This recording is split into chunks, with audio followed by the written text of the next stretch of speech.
9 days ago, my son had symptoms, high fever and a cough. Phoned 111 and they said, isolate yourself, which he did. He was really poorly. He didn't get any worse, but he didn't get any better for some time. Up to day 7. By day 7, he just started to come round a little bit. He was eating a little bit, and he got up and went to the toilet. So he was improving then. That was day 7. Unfortunately, on day 7, he suddenly got really bad in the afternoon, and my daughter-in-law phoned the ambulance to come. They came within 10 minutes. But in that 10 minutes, he just collapsed and died. Oh, Maureen, now, I'm so sorry. She wants to know how safe is it for her to go in the bedroom. She won't go in because she said it's so full of virus in there. Yeah. How long do you have to wait before you feel that it's safe? Look, Maureen, I'm so sad. I could come and give you a hug if I could. Oh, no, I'm so that's sorry. Exactly what I need. I've lost my son, and my family can't come near me. I feel your pain. I would give you a big hug if I could. It's so sad. It really is. You bring tears to my eyes. I'm sorry. I know. The doctor is upset. And, yeah. Maureen, while the doctor just gathers himself, can I ask you, and I don't want to pry, can you tell me more about your son? Okay, he's a London cab driver. He's 50. He was 57. No underlying, no health conditions at all. And he, if I just say, in that 10 minutes, he got out of bed to go to the toilet, he suddenly collapsed on the floor. My daughter-in-law, unfortunately, is high risk because she's got diabetes and asthma, but tried to give him mouth-to-mouth herself, but it didn't work. And the paramedics tried for about an hour, and that didn't work. And so now he's with coroner. And look, it's such a shock because it was so sudden, so severe that she now doesn't know what to do.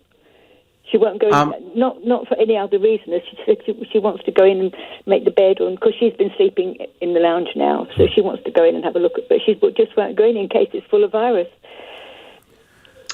Look, Maureen, don't worry about that room. Most of these viruses will have perished over a period of time, and just take it easy. I don't want you to feel that place is virulent and it's going to harm you. You just allow some time, and if you can't bear it, just give it some time. You can go into that room quietly, gently, when you're ready for it. I wouldn't worry that, look, there are these viruses hanging out there waiting to harm you. If you wish, give it a little surface cleaning, especially the plastic areas where the virus persists for longer than on fabrics and soft furnishings. Okay. I am very sorry. Please take care. I know. Well, the whole world is a very sad place at the moment, isn't it? Maureen, can I ask you? You're not living in the same place. Oh no, but not very far. I'm just across the road. Yes, yeah. Right. So I all the time that he was there. Of course, I couldn't see him. And now you've lost him, and you still can't see him. Nobody went near. And we've done all the right things as far as we know. We've tried hard. So my other sons haven't even come down. I haven't even seen them because I won't let them come. And you haven't seen your son? I haven't been out, so I know that I'm okay. I haven't been anywhere near anybody for more than a week. So, but I don't want to chance giving anything to anybody. Of course. But you must still be in shock. Oh, absolutely. It's still a bit unreal, isn't it? The whole life that we've got now is unreal. How worried were you about him when he fell ill? How worried were you about him when he fell ill? Worried about? About your son. How worried were you? Or did you assume he'd get better? How worried was I? Well, no, not worried. Not terribly, because he didn't get worse. And everybody says, well, it's you get better out of that virus. It's just, and so he was, and he just started to get better. And I thought, that's good. That's the 7 days. That's what they tell you. But it just didn't. Something went wrong somewhere with his body. I don't know what happens with the virus. I know sometimes it goes to the chest. The paramedics said that he was congested, but just to suddenly collapse and in no time at all, in 1 second. So sudden. It's just unreal, yeah. How's your daughter-in-law? How's she getting on? How is she? Well, she's in shock, completely. I don't think she realises what's going on. I think she's all right, and they've got an 18-year-old daughter that's there, affecting her quite badly. But my daughter-in-law she's okay. She's coping, all things considered. But then I think sometimes you do when it's very new. It's just not real, is it? And this isolation, this isolation, I mean, the doctor is right. Well, she's got to be isolated. Yes. You can't even see her now. But the business of not being able to hug each other at a time like this and console each other. You so much need somebody to hug you, don't you? It's so cruel. It's so cruel. It is, absolutely. That's the sad part, that we're all alone. She's alone. I'm alone. And when you have this sort of thing, you need your family. You need people around you. I mean, everybody's really brilliant on the phone, got lots of phone calls and lots of texts, and so is she, flowers and heaven knows what, but you just can't get near anybody, can you?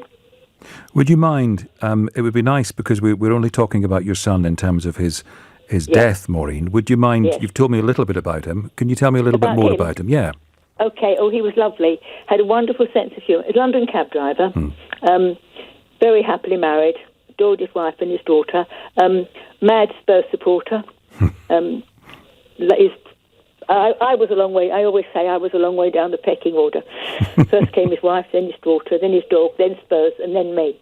But we were great. We were a good family. We all got on very well. What was he like? What was he like as a little boy? Was he like? Well, he was a middle son. He was the middle of 3 boys. And I always think a middle one has a problem, a little bit of a problem. He was a little bit of a loner as a little boy, because being the middle one of 3 can sometimes be a problem, and they're very close together. I had 3 children very close in 4 years. So he was, if we played games, it was either the youngest one went first or the oldest one went first, always. It was never. So he was a little bit sensitive and a little bit of a loner as a very little boy, but that he grew out of that very well, and he was fine, absolutely fine. He was lovely, yeah. Because they made me laugh, and he lived he was the only one of my sons that lived really close. Although all of them are good, I can't complain at all. He was very close, so he was on hand. He came to me every Friday for his breakfast, and if I needed a bulb changed, he would change it, and if I left my keys, he had my keys. So he was a rock to me as well. He was good. It was just so sad. It is. Maureen, if you want to, would you tell me his name? I don't mind if you don't want to tell me. His name was Spencer. Spencer. Well, we mourn Spencer with you, Maureen. You're not on your own. We're mourning with you. Oh, that's so kind. You are so kind. This has been such a nice conversation. I needed somebody to talk to. Really good to hear from you. And listen, feel free to call me again. I will. Hopefully with not such terrible news. Well, take care. Thank you very much. All the best to you and your family. Lots of love. Goodbye now. Thank you. Bye-bye.